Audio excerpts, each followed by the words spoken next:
Crore 2 national stadium.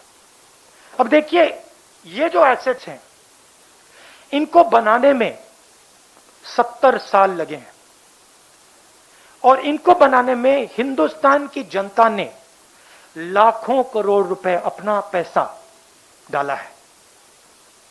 ये पूरा का पूरा 3-4 लोगों के हवाले किया जा रहा है। आपसे कहा जा रहा है भाइयों और बहनों, क्या नाम दिया इसका, क्या कहते हैं इसका?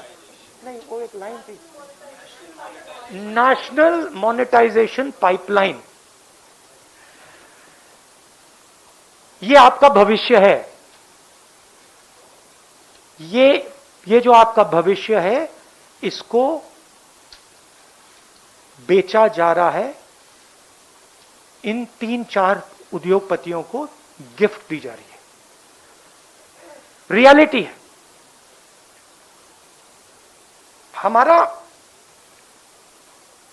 हम प्राइवेटाइजेशन के खिलाफ नहीं है। हमारा प्राइवेटाइजेशन का लॉजिक था। लॉजिक मैं आपको बता देता हूं। सबसे पहले जो स्ट्रेटेजिक इंडस्ट्रीज हैं उनको प्राइवेटाइज नहीं करा जाता था। इसमें से रेलवेज स्ट्रेटेजिक इंडस्ट्री हम मानते थे। स्ट्रेटेजिक क्योंकि ये हिंदुस्तान की रीढ़ की हड्डी है। स्ट्रेटेजिक क्योंकि ये लाखों करोड़ों लोगों को ट्रांसपोर्ट देती है। स्ट्रेटेजिक क्योंकि इसमें बहुत सारे लोगों को एम्प्लॉयमेंट मिलता है, इसलिए स्ट्रेटेजिक। दूसरी बात, जो इंडस्ट्रीज क्रॉनिकली लॉस मेकिंग होती थी उनको हम प्राइवेटाइज करते थे। जिन कंपनीज के पास मिनिमल मार्केट शेयर होता था उनको हम प्राइवेटाइज करते थे, और उस सेक्टर में हम प्राइवेटाइज करते थे जहां पे प्राइवेट सेक्टर की मोनोपोली की रिस्क हो। मतलब अगर सरकारी कंपनी मोनोपोली को रोक सके तो हम उसको प्राइवेटाइज नहीं कर सकते। अब यहां पे ये सारे के सारे प्राइवेटाइजेशन मोनोपोली बनाने के लिए करे जा रहे हैं। सारे के सारे, मैंने आपको नाम दिया है, power, telecoms, warehousing, mining, airports, ports, ये सब मोनोपोली बनाने के लिए किया जा रहा है। आप जानते हो पोर्ट्स किसके हाथ में है, एयरपोर्ट किसको मिल रहे हैं। तो हम कहते हैं प्राइवेटाइज कीजिए, मगर देश को नुकसान मत पहुंचाइए। देश को नुकसान कैसे होगा? और जो देश के युवा हैं, आप इसको अच्छी तरह सुनिए। जैसे ही ये मोनोपोलीज बनती जाएंगी, वैसे ही उतनी ही रेट से आपको रोजगार मिलना बंद हो जाएगा। आप स्कूल्स में हो, कॉलेजेस में हो, इस देश में जो छोटे बिजनेसेस होते हैं, मिडिल साइज बिजनेसेस होते हैं, जो आपको रोजगार देंगे कल, वो सब बंद हो जाएंगे, खत्म हो जाएंगे।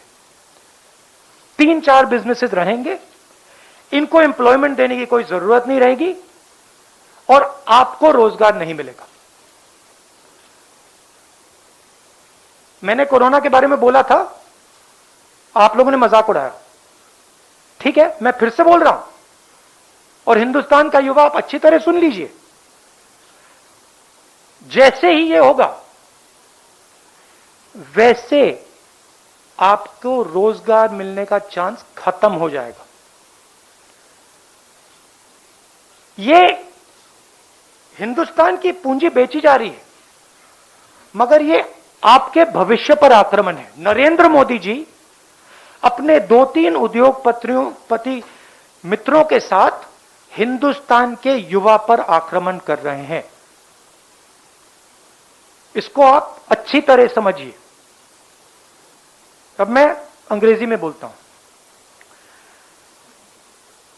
The Prime Minister and the BJP said that the Congress party has done nothing in 70 years. There is a list here of all the assets that the Congress party has helped build. These assets have been built using public money. Thousands and thousands of crores of rupees over the last 70 years. Now the Prime Minister is in the process of selling the crown jewels of this country. I'm going to read what is being sold, and you can guess to which monopolist it is being sold. Frankly, this entire list is going to go to only 3 or 4 people. And these are the sectors that those 3 or 4 people are interested in. So, roads, 1.6 lakh crores, 26,700 kilometers of national highways. Railways, 1.5 lakh crores, 400 stations, 150 trains, railway tracks and woodsheds. Power transmission, 42,300 circuit kilometers of transmission network. Power generation, 40,000 crores, 6,000 megawatts of hydro, solar, wind assets. Natural gas pipeline, 25,000 crores, 8,000 kilometers of GAIL pipeline.